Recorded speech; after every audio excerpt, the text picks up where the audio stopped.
Hello বন্ধুরা, তোমার সকলকে স্বাগতম তোমাদের চ্যানেল ডব্লিউবি প্রাইভেট টিউশনে। তো আজকের এই ভিডিওতে আমরা রায়মার্টিন প্রশ্ন বিচিত্রা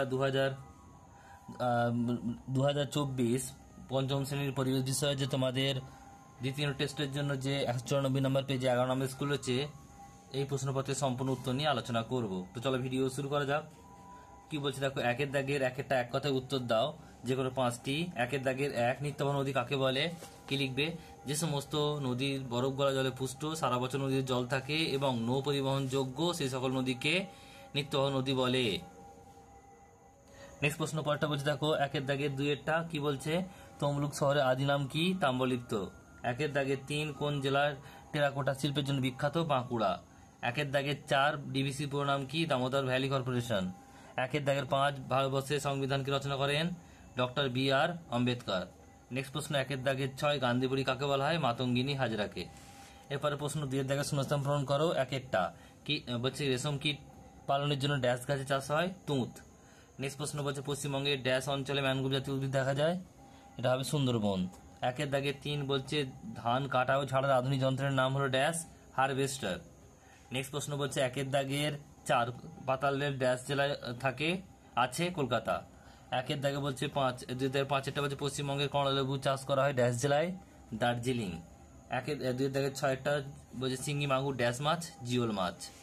এরপর হচ্ছে তিনের দাগের প্রশ্ন। তিনের দাগে কি বলছে দেখো, তিনের দাগের একেরটা বলছে যে পশ্চিমবঙ্গের পশ্চিমের মালভূমি অঞ্চল কোন কোন জেলা নিয়ে গঠিত?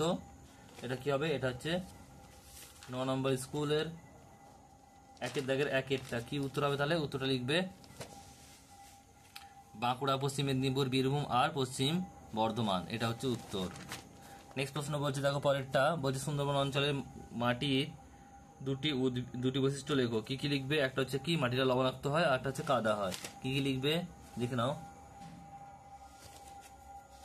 এখানে দুটো লিখে নেবে। একটা লিখবে যে মাটি কিরম হয়, ঈষৎ নোনতা হয়, আরটা হচ্ছে মাটিটা কাদা হয়। এই দুটো পয়েন্ট লিখবে। এটা লিখবে না, কিন্তু এটা লিখবে না। গাছ দুটি রকম মূল দেখা যায়, এগুলো লিখবে না। শুধু লিখবে যে ঈষৎ নোনতা বা নোনা হয় জল, আর এটা কাদা কাদা হয়। নেক্সট প্রশ্ন দেখো পরেরটা কি বলছে। পরের প্রশ্ন রয়েছে তিনের দাগে তিনেরটা, স্বাধীন ভারতের প্রথম প্রধানমন্ত্রী ও শিক্ষামন্ত্রীর নাম কি? তাহলে প্রথম প্রধানমন্ত্রীর নাম হচ্ছে জওহরলাল নেহেরু, আর শিক্ষামন্ত্রী হচ্ছে কে? আব্দুল কালাম আজাদ। এরপর হচ্ছে চারের দাগের প্রশ্ন।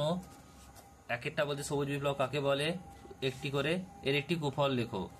উত্তর কি লিখবে দেখো, 1960-এর দশকে ভারতীয় কৃষিতে যে ব্যাপক উৎপাদন বৃদ্ধি ও আমূল পরিবর্তন ঘটে তাকে সবুজ বিপ্লব বলে। আর কুফল, বেশি রাসায়নিক সার ব্যবহারের ফলে জমির উর্বরতা হ্রাস পায়। নেক্সট প্রশ্ন পরেরটা বলছে সতীদাহ প্রথা কি? এই প্রথা রোধে রাজা রামমোহন রায়ের ভূমিকা লেখো।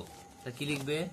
লিখবে স্বামী মারা গেলে তার জ্বলন্ত চিতায় সদ্য বিধবা হওয়া তার স্ত্রীকে পুড়িয়ে মারার প্রথা সতীদাহ প্রথা নামে পরিচিত।